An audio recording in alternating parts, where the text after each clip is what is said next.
Throughout the ages, architects and engineers have designed and built the great structures that have made our world and withstood the test of time. Hi, I'm Ed Asner. Welcome to Architects and Engineers. Let's look now at modern steel frame buildings. This is the Empire State Building, a marvel of modern architecture. It was built to last. Architects and engineers of today use computers to design and engineer buildings that will endure the forces of nature, such as earthquakes, fires, and hurricanes. This modern skyscraper was also built to last.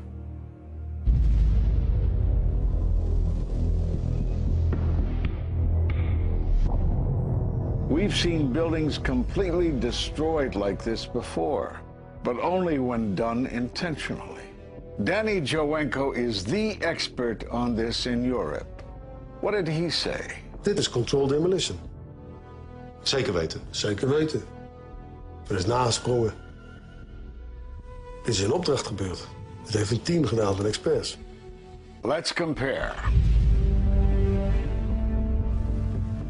Explosives are used to demolish buildings like this in just seconds.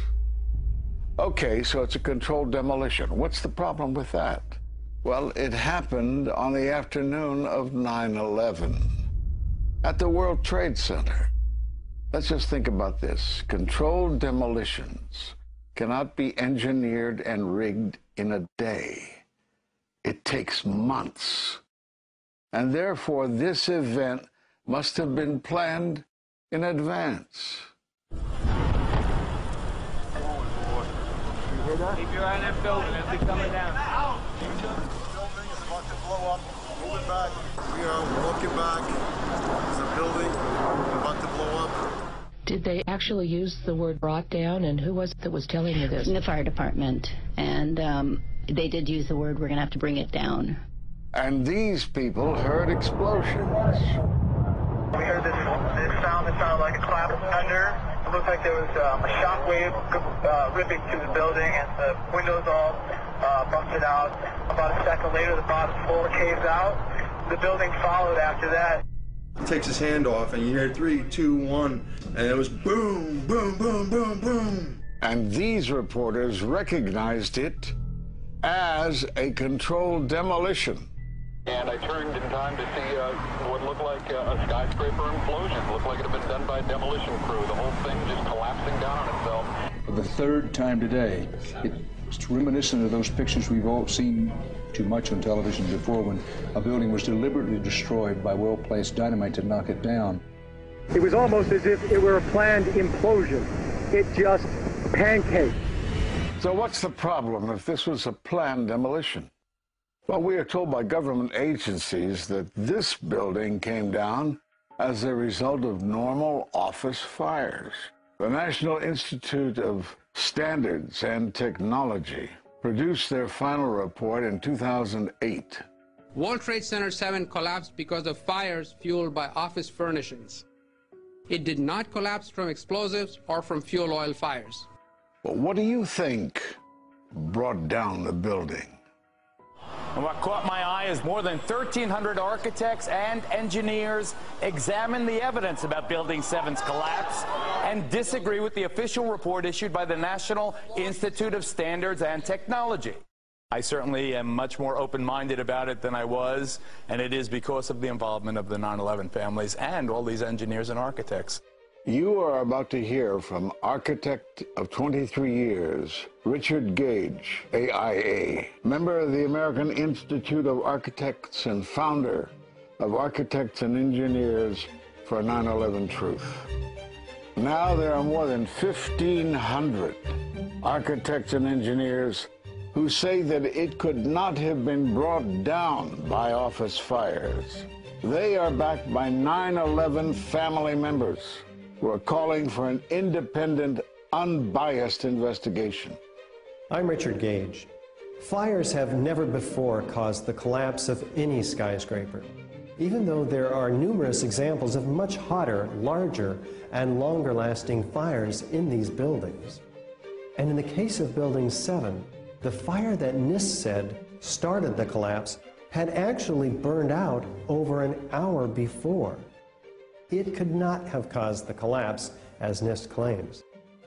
Yet this 47-story, modern steel-framed skyscraper, which was not hit by an airplane, collapses mostly into its own footprint like a house of cards, as fast as a bowling ball falling off the side of the building, in just under 7 seconds. Listen to the experts. Building number 7 descended in free fall for the first 100 feet, which means that there was absolutely no resistance to the descent whatsoever. NIST has admitted it went into free fall for 8 stories, and going from motionless to free fall instantly, that's a bothersome part of the puzzle because NIST never explained it. We've got a building that came down in its own footprint, so all of the columns really needed to be severed at the same time in order for that structure to fall the way that we saw. The symmetry is the smoking gun. The whole building completely comes down in one continuous motion. There couldn't have been any structural resistance. According to NIST, the failure occurred at column 79 on level 12. They're talking about a single columnar collapse or failure that resulted in a total collapse of the building. It is possible that you could have a local failure as a result of a connection failing. But the likelihood of that failure dragging the entire building in such a fashion that all the columns would fail at the same time is an impossibility. Impossibility? Yes. What I saw, it was a classic implosion. The center of the core, the penthouse area, starts to move first, and then the building follows along with it. I'd like to know why NIST excluded the document from FEMA in Appendix C that documented the evidence of melting steel.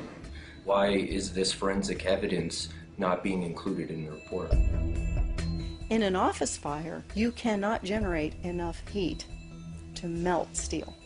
And yet we have evidence of molten iron. R.J. Lee Company, USGS, and Dr. Stephen Jones's work, all three separately found these microspheres.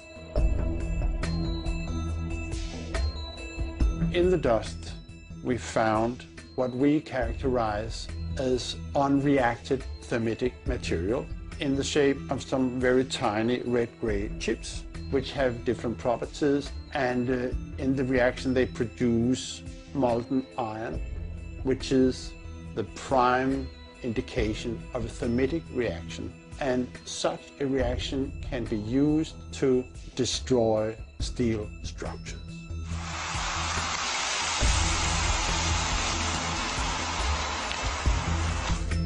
What we have found is a modern version of thermite, which we call nanothermite. There were these iron microspheres present in all of the dust samples that needed to have been formed in extremely high temperatures. I've independently seen thermitic activity within 2 separate independent samples of World Trade Center dust. My contention, based on finding thermite residue in the dust, is that it happened before. It didn't happen after in the fires that ensued in the rubble pile afterwards. All the characteristics of the microspheres tell me that thermite was involved in melting those steel beams. So thermite, if it was present at the World Trade Center and created this molten metal that so many witnesses and photographic evidence shows, would also explain the fact that the fires could not be put out at Ground Zero. The only thing that is consistent with all of the evidence that we have that could cause such a thing is the use of thermite to cut through the steel. You'd get down below and you'd see molten steel running down the channel rails, like you're in a foundry. Yeah, like lava. Like it was lava. From a volcano. Well, the manual gets into thermite, and if it says if you have melted steel or concrete, which we had on 9/11. We should test for it. It's this fused element of steel, molten steel and concrete and all of these things all fused by the heat into one single element. We're asking for an investigation that follows national standards. There's no excuse to not test for this. If terrorists used explosives in '93, why didn't we test for them? If all these witnesses heard explosions, why aren't we testing for them? NIST concedes that they found no evidence for explosives. So then we asked them, well, did you look? And they said, no, we did not look for explosives or residues of explosives. So the preconceived notion of NIST is that there's no evidence for explosives, and so there's no point in looking. That is the most unscientific thing that you can possibly think of, not to look because you don't expect to find evidence, and in fact the evidence is overwhelming. They state these conclusions for which there's virtually no evidence, and then they ignore conclusions that can be drawn from the evidence. The Freedom of Information Act request to NIST was denied with the claim that releasing this data might jeopardize public safety. How could it possibly jeopardize public safety? The destruction of evidence was a criminal act in itself. It was already being carted away and destroyed when the FEMA investigators got there about a month after September 11th. You can't do science when you are deprived of the evidence and when your hypothesis is the least valid instead of the most likely. When the most likely hypothesis in the case of Building 7 wasn't even mentioned. This is not science. The scientific forensic evidence, ignored by NIST, but carefully reviewed by teams of technical professionals, corroborates the hypothesis of explosive controlled demolition. We've traveled to 21 foreign countries and 32 American cities, bringing this evidence to the attention of the public. And we're backed by 9/11 family members and other concerned citizens who are calling for an independent, unbiased investigation. I'm a family member trying to find out the answers to the murder of 3,000 plus people.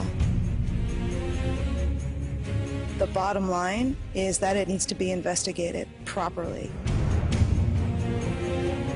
Please look at architects and engineers.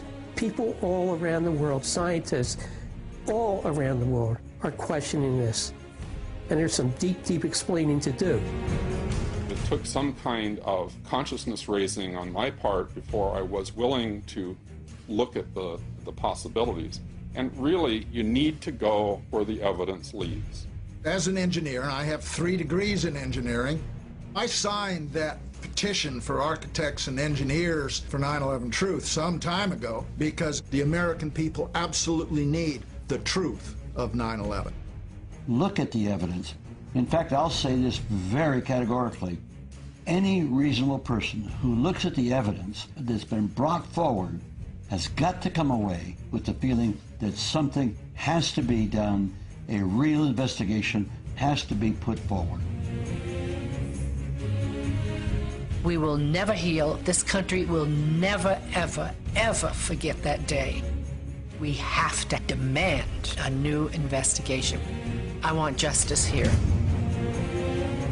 The country owns this. We were all victims. You all should want answers. It's not just ours, not just mine.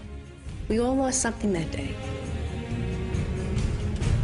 It's distressing for everyone to come to terms with this evidence, but we must pursue the truth wherever it leads. Look at the evidence and decide for yourself.